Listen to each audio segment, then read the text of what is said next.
ತುಂಗಭದ್ರಾ ಜಲಾಶಯದ crust gate ಸಮಸ್ಯೆಗೆ ರಾಜ್ಯ ಸರ್ಕಾರ ಪರಿಹಾರವನ್ನು ನೀಡಿದೆ. ಅದೇ ರೀತಿ ಹಲವು ವರ್ಷಗಳಿಂದ ನೆನೆಗುದಿಗೆ ಬಿದ್ದಿರುವಂತಹ ನವಲಿ ಸಮಾನಾಂತರ ಡ್ಯಾಂ ನಿರ್ಮಾಣ ಯಾವಾಗ ಅನ್ನೋ ಪ್ರಶ್ನೆಗೂ ಕೂಡ ಇವತ್ತು ಮುಖ್ಯಮಂತ್ರಿಗಳು ಶುಭ ಸುದ್ದಿಯನ್ನ ನೀಡಿದರು. ಇನ್ಫ್ಯಾಕ್ಟ್ ನಾವು ಇದೇ ನವಲಿ ಡ್ಯಾಂನ ವಿಚಾರವಾಗಿ ನಿನ್ನೆ ನಿರಂತರವಾಗಿ ವರದಿಯನ್ನ ಪ್ರಸಾರ ಮಾಡಿದ್ವಿ.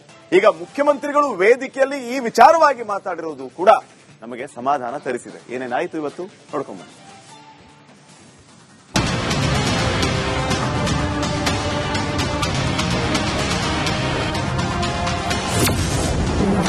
ನವಲಿ ಜಲಾಶಯ ನಿರ್ಮಾಣಕ್ಕೆ ಸಿಗುತ್ತಾ ಸಮ್ಮತಿ? ಆಂಧ್ರ ತೆಲಂಗಾಣದ ಒಪ್ಪಿಗೆ ಪಡೆಯುತ್ತಾರಾ ಡಿಕೆಶಿ? ಹೌದು, ತುಂಗಭದ್ರಾ ಜಲಾಶಯದ 33 ಕ್ರಸ್ಟ್ ಗೇಟ್ಗಳನ್ನು ಬದಲಾಯಿಸಿ ಹೊಸ ಚೈನ್ ಸಿಸ್ಟಮ್ ಅಳವಡಿಕೆ ಮಾಡಿರೋ ಸಿಎಂ ಡಿಕೆ ಶಿವಕುಮಾರ್ ಮುಂದೆ ಮತ್ತೊಂದು ಸವಾಲು ಎದ್ದಿದೆ.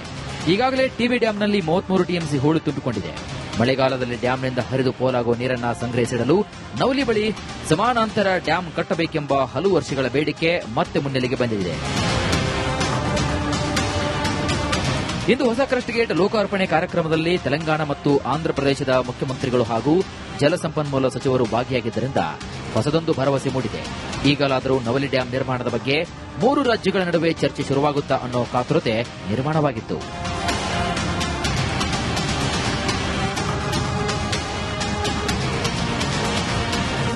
ಕಲ್ಯಾಣ ಕರ್ನಾಟಕ ಭಾಗದ ರೈತರ ಕನಸಿಗೆ ನೀರೆರೆಯುವ ಮಾತನ್ನ ಇಂದು ಸ್ವತಃ ಸಿಎಂ ಡಿಕೆ ಶಿವಕುಮಾರ್ ಅವರೇ ಮಾತಾಡಿದರು. ನವಲಿ ಡ್ಯಾಂ ನಿರ್ಮಾಣದ ಬಗ್ಗೆ 3 ರಾಜ್ಯಗಳ ಮುಖ್ಯಮಂತ್ರಿಗಳು ಕುಳಿತು ಮಾತನಾಡುತ್ತೇವೆ ಅಂತ ಹೇಳಿದರು.